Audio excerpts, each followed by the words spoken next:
Hoy vamos a hablar de el Mesías.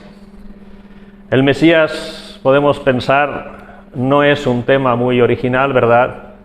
Hemos hablado muchas veces de Jesús, pero hoy quisiera centrarme en este concepto de Mesías, el Cristo. Para hacerlo, vamos a empezar leyendo un versículo o dos del capítulo 4 de Juan, que es un texto que me encanta, ¿no?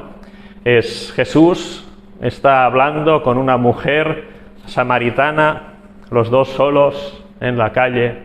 ¡Qué escándalo! De hecho, cuando llegan los discípulos dicen: ¿qué hacías, Jesús, hablando con una mujer samaritana en la calle? Los judíos y los samaritanos no se tratan. Y este tal vez es el primer tema de hoy, ¿no? Como cristianos, cuántos conceptos, cuántas convenciones sociales, cuántas cosas tenemos que romper como cristianos porque no son de acuerdo con la voluntad de Dios. Dios quería alcanzar el corazón de esta mujer samaritana simplemente porque era una persona. Todas las personas en toda la tierra tenemos los mismos encantos, por así decirlo, delante de Dios.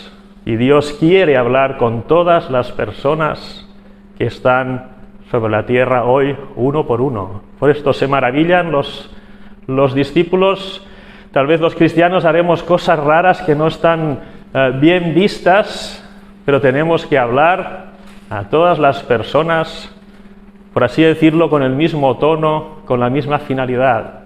Demostrar de una forma evidente el amor de Dios, uno por uno. Todos tienen que entender cuán grande es lo que llevamos en nuestro corazón. Así pues, Jesús está hablando con esta mujer y hablan del más y del menos. Y en el versículo 25 de Juan 4, la mujer dice: sé que ha de venir el Mesías, llamado el Cristo. Cuando Él venga, nos declarará todas las cosas. Jesús le dijo: yo soy el que habla contigo. Qué fuerte, ¿no?, este tema. Qué fuerte estos pasajes, ¿no? De entrada vemos algo importante, ¿no? El Mesías en hebreo significa el ungido y el Cristo en griego significa el ungido. Estamos hablando, cada vez que hablamos de Cristo, aunque hay personas que no lo acepten, estamos hablando del Mesías que estaban esperando los judíos durante tanto tiempo. Dice la mujer: esta persona, tú me hablas de una cosa, de mis líderes religiosos me hablan de una montaña, tú me hablas de otra, ¿no? Como quien dice, hay que ir en peregrinación a Montserrat, o hay que ir a Fátima, o hay que ir a Lourdes. ¿Dónde iremos? Jesús dice: nada de montañas. Ha llegado el momento en que adoraremos al Padre en espíritu y en verdad. Y la mujer dice: un día, estamos esperando todos ese día maravilloso en que venga el Mesías, que venga el Cristo, el ungido de Dios, el hombre perfecto según los planes de Dios, para que nos explique todas las cosas con autoridad. La respuesta de Jesús es maravillosa. Dice: yo soy el que habla contigo. Aquí hay dos cosas. Una, Jesús dice: yo soy el Mesías, yo soy el Cristo, a quien estáis esperando. Yo te voy a contar con autoridad y te voy a decir cosas que van a llenar tu alma para siempre. Pero además usa esta expresión: yo soy. La palabra con la cual Dios, el Dios creador de los cielos y de la tierra, se revela al pueblo de Israel 2000 años antes. El yo soy dice. Aquí tenemos pues al Dios creador de los cielos, que no es otro que el Mesías esperado durante tantos siglos por el pueblo de Israel. ¿Por qué el pueblo de Israel esperaba a este Mesías? Porque en la Biblia, en la parte que tenían hasta entonces, en el Antiguo Testamento, hay muchas y muchas promesas de Dios que dicen: vendrá el Mesías, vendrá el rey del linaje de David, vendrá lo que en griego sería el Cristo.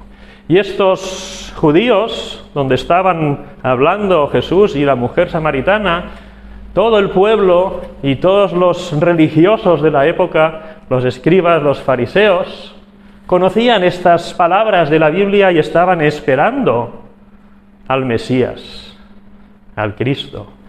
¿Qué dice pues? He escogido unas cuantas profecías acerca del Mesías que se cumplen íntegramente en Jesús. Hay muchísimas y no podríamos acabar hoy de leerlas todas, pero tenemos, por ejemplo, en Miqueas 5:2. Pero tú, Belén Efrata, pequeña para estar entre las familias de Judá, de ti me saldrá el que será Señor en Israel, y sus salidas son desde el principio, desde los días de la eternidad. Dios escoge Belén para que nazca el Mesías allí. Mira que había ciudades importantes en Israel como Jerusalén y otras, pero Jesús, 600 años o 500 años antes de que naciera Jesús, Dios escribe Belén. En Belén nacerá el Mesías. ¿Dónde nació Jesús? En Belén. En Isaías 7:14 dice: por tanto el Señor mismo os dará señal. He aquí la Virgen concebirá y dará a luz un hijo, y llamará su nombre Emmanuel. Esto estaba escrito en tiempos de Isaías, también cientos de años antes de que naciera Jesús. El Mesías iba a nacer de una mujer virgen, algo naturalmente imposible, pero todo es posible en las manos de Dios. En el Evangelio se dice: y será su nombre Emmanuel, Dios con nosotros. Escrito cientos de años antes, se cumple de nuevo en Jesús. Luego en Jeremías 31:15, también cientos de años antes de Jesús, dice: así ha dicho Jehová, voz fue oída en Ramá, llanto y lloro amargo, Raquel que lamenta por sus hijos y no quiso ser consolada acerca de sus hijos porque perecieron. ¿A qué hace referencia esto? ¿Recordáis qué pasó cuando nació Jesús? Cuando Herodes, vaya un pillín Herodes, se enteró que había nacido el rey de los judíos y dice: el rey de los judíos soy yo. ¿Y qué decidió hacer? Decidió hacer matar a todos los niños de la edad de Jesús para que no pudiera nacer Jesús, no pudiera salir adelante Jesús y quitarle el sitio. Esto también estaba escrito en Jeremías. En Zacarías 9:9, otra expresión maravillosa: alégrate mucho, hija de Sión, da voces de júbilo, hija de Jerusalén, he aquí tu rey vendrá a ti, justo y salvador, humilde y cabalgando sobre un asno, sobre un pollino, hijo de asna. ¿Recordáis lo que se celebra en Semana Santa muchas veces? Que Jesús llegó a Jerusalén cabalgando sobre un asno y sobre un pollino, que es un asno pequeño, ¿no? Supongo. Y allí llega el Rey de Reyes, Señor de señores de toda la eternidad, humilde, sentado sobre estos animales que no se consideraban de grande prestigio para cabalgar, sino más bien para trabajar, etc. Pero esto también, escrito cientos y cientos de años antes de que naciera Jesús, se cumple en Jesús. El Mesías llegaría a Jerusalén un día, y aunque era el rey, como dice aquí, ¿no? Tu rey vendrá a ti justo y salvador, humilde. Esto también se cumple en Jesús, el Mesías, como hemos visto, el Cristo. Aún el hombre de mi paz, dice en Salmos 41:9, aún el hombre de mi paz, en quien yo confiaba, el que de mi pan comía, alzó contra mí el calcañar.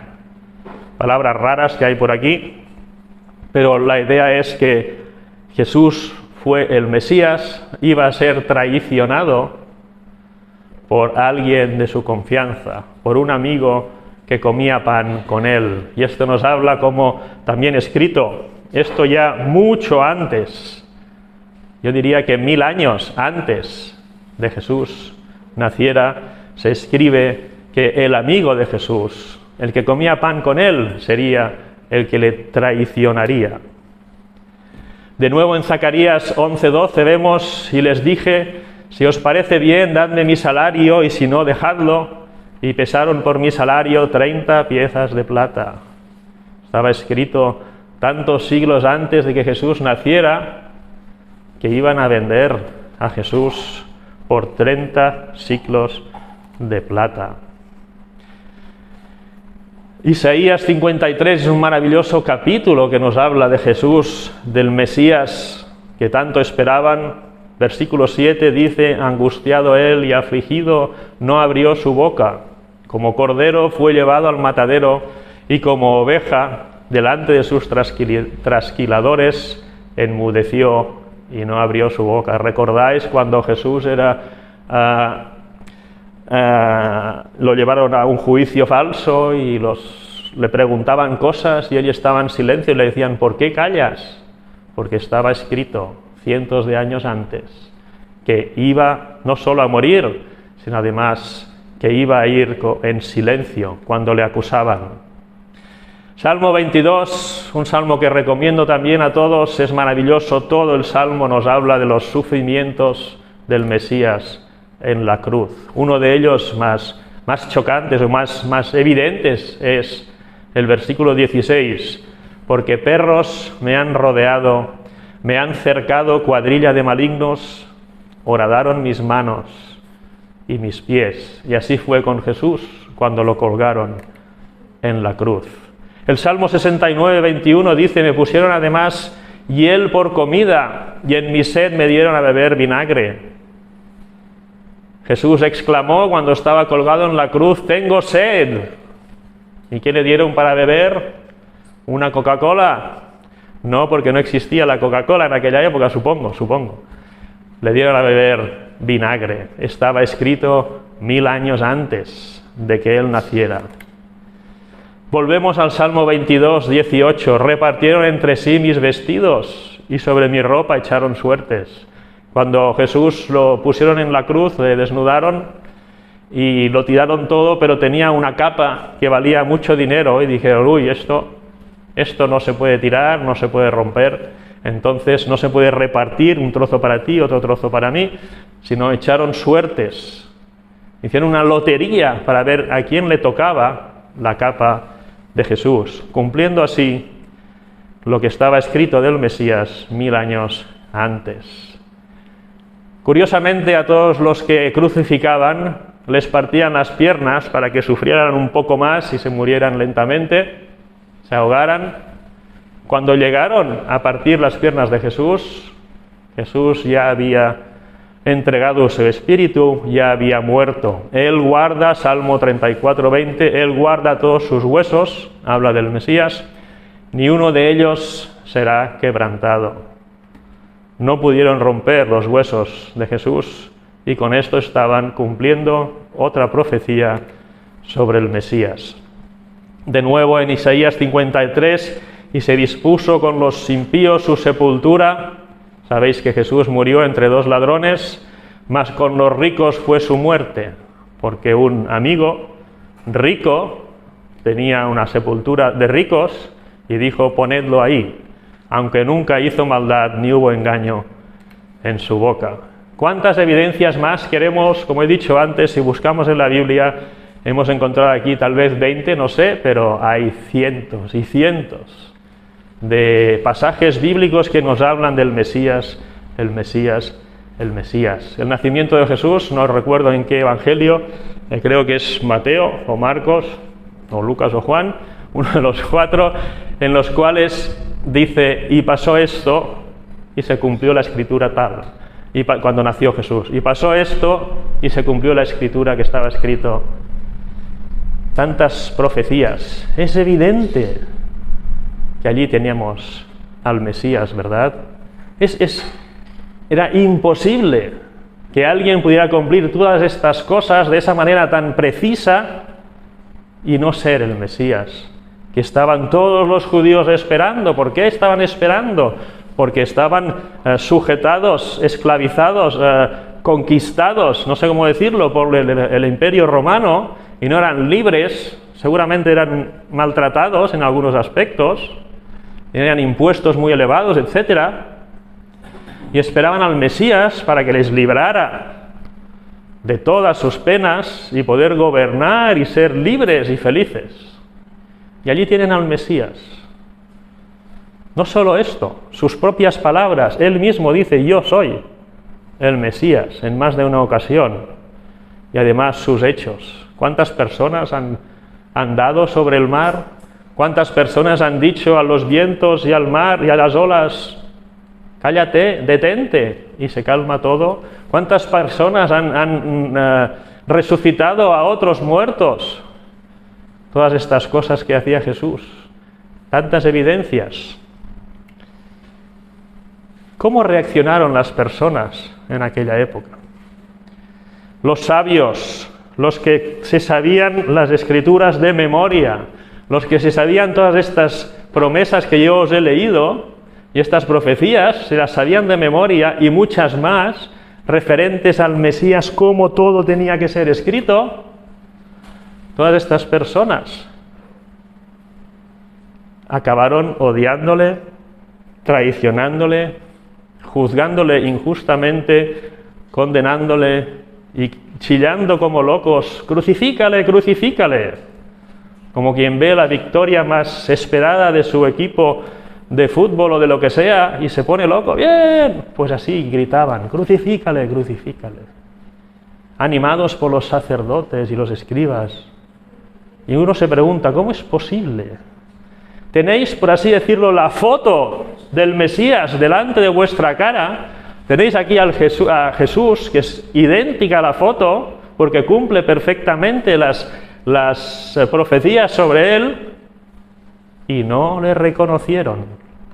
Le odiaron y le mataron. La pregunta es: ¿todos reaccionaron así? Y la respuesta, como sabéis, es no. Hubo unas ciertas personas que reconocieron a Jesús desde el primer momento. Y uno se pregunta: ¿por qué? Los pastores en el campo, personas muy lejos de saberse de memoria todas las profecías sobre el Mesías, porque de esto se encargaban los religiosos de su pueblo. Ellos iban a las ovejas, a lo que sea, tenían sus conocimientos, etcétera, estaban en el campo, oyeron unos ángeles que decían: aquí os ha nacido hoy el Salvador. Y entendieron que era Jesús el Mesías y fueron corriendo a adorarle. Los magos, estas personas sabias, los originarios de los Reyes Magos de Navidades aquí en este país, estaban perdidos en Oriente y reconocieron de alguna manera su estrella en los cielos y hicieron kilómetros para llegar a Jesús. ¿Y qué? Adorarle. Estas personas habían entendido que allí estaba el Mesías que tanto tiempo estaban esperando. En cambio, las personas responsables de guiar al pueblo, los religiosos, los predicadores como yo, estas personas no reconocieron al Mesías. ¿Pero qué ha pasado? Dos ejemplos, otros ejemplos, ¿no? María, la madre de Jesús, se le aparece un ángel y le dice: vas a tener un hijo. Y dices: ¿qué me cuentas? Vas a tener un hijo. Y ella entiende, acepta. El José, el que se casó con María, ¿no? Lo suyo hubiera sido: estás embarazada, no quiero ni verte nunca más. Por la fe entendió que allí estaba, por así decirlo, el Mesías. Y tantos más. La familia de Juan el Bautista, ¿no? También su madre, su padre. Pero quisiera centrarme en dos ejemplos maravillosos de Lucas 2:25 al 32. Aquí tenemos a Simeón. Y aquí había en Jerusalén un hombre llamado Simeón. Y este hombre justo y piadoso esperaba la consolación de Israel. Aquí tenemos una clave preciosa. Todo el mundo estaba con sus historias, con sus ideas mentales, filosofías, lo que sea, trabajo, pero este hombre esperaba que Dios actuase. Y el Espíritu Santo estaba sobre él. Y le había sido revelado por el Espíritu Santo que no vería la muerte antes que viese al ungido del Señor. ¿Qué hemos dicho que significa Mesías? ¿Qué hemos dicho que significa Cristo ungido? Dios le había dicho a este hombre por su deseo de ver la obra de Dios en su vida. Dios le había prometido: antes de que tú mueras, verás al Mesías. Y movido por el Espíritu vino al templo, y cuando los padres del niño Jesús lo trajeron al templo para hacer por él conforme al rito de la ley, él no conocía a Jesús, ni a sus padres, ni a nadie. Había allí más y más niños seguramente que hacían el mismo rito, pero cuando llegó Jesús, él, Simeón, le tomó en sus brazos, lleno del Espíritu Santo. Esta persona reconoció al Mesías y bendijo a Dios diciendo: ahora, Señor, despide a tu siervo en paz, o sea, ya puedo morirme tranquilamente conforme a tu palabra, porque han visto mis ojos tu salvación. ¿Qué vio aquel hombre? ¿Qué entendió aquel hombre? Unos momentos, pequeños momentos de tener a un bebé en sus manos fueron suficientes para entender que allí estaba el Mesías, el Cristo. ¿Y los demás? ¿Y los religiosos? ¿Y los fariseos? ¿Y los no sé qué? No se fijaron en María ni en José porque seguramente eran pobres. Trajeron la ofrenda más pobre por el nacimiento de un varón, el primer varón en la familia. Si tenías dinero, traías una ofrenda, no sé, un cordero o algo. Si tenías poco dinero, traías un par de pajaritos. Ellos optaron por la opción barata. Seguramente iban vestidos de una manera que no atraían la atención de los religiosos. ¿Cuántas bendiciones de Dios se nos han escapado por juzgar a las personas de una manera que no es divina? Este Simeón, maravilloso Simeón, unos segundos, con un bebé, no sé si Jesús le sonrió o no, no sabemos nada, solo sabemos que al cogerlo dijo: ahora puedo morirme, he visto al Mesías. La cual has preparado en presencia de todos los pueblos, habla de la salvación de Israel, luz para revelación a los gentiles y gloria de tu pueblo Israel. Ya está aquí escrito, ya estaba escrito, y en todo el Nuevo Testamento y el Antiguo Testamento aparece que el Mesías era para bendición no solo de Israel, como esperaban ellos, sino también del mundo entero. Estaba también allí Ana, profetisa, hija de Fanuel, de la tribu de Aser, de edad muy avanzada. A veces les prestamos muy poca atención, ¿no?, a las personas de edad muy avanzada. Cada día estaba en el templo. ¿Qué hacía una mujer tan anciana allí, en el templo cada día? Pues había vivido con su marido 7 años desde su virginidad y era viuda hacía 84 años. Nos vamos a 91, ¿no?, más o menos. Y no se apartaba del templo, sirviendo de noche y de día con ayunos y oraciones. O sea que no os podéis retirar los que tenéis 90 años, ¿verdad? No se apartaba del templo, sirviendo de noche y de día con ayunos y oraciones. Y todos los religiosos, seguramente los más importantes, fariseos y escribas, estaban de banquete en banquete, en situaciones políticas, comiendo bien, hablando, recitando las Escrituras por todas partes. ¿Cuánto sabe de la Biblia este santo varón? Pero había una mujer de más de 90 años que cada día estaba allí orando en el templo, sirviendo y ayunando. Y esta, no los otros, esta, presentándose en la misma hora, daba gracias a Dios y hablaba del niño a todos los que esperaban la redención en Jerusalén. Algo absolutamente impresionante lo que hace esta mujer. Encuentra, a veces nos cuesta encontrar a personas que realmente estén esperando algo real de Dios, porque muchas personas en el mundo hablan de Dios, pero no saben lo que dicen o no lo viven. Pero esta mujer supo encontrar a personas que querían escuchar de Jesús y les contaba que allí estaba el Mesías. A ver dónde voy ahora. Otras personas, ya lo hemos comentado, los reyes que aquí le llamamos los reyes magos, los reyes de Oriente, hicieron lo mismo, ¿no? Vinieron de Oriente a Jerusalén unos magos diciendo, ¿dónde está el rey de los judíos que ha nacido? Qué fuerte, ¿no? Acaba de nacer y dicen, este es el rey de los judíos, hijo de un carpintero, pobre, nadie le conoce, no sé qué.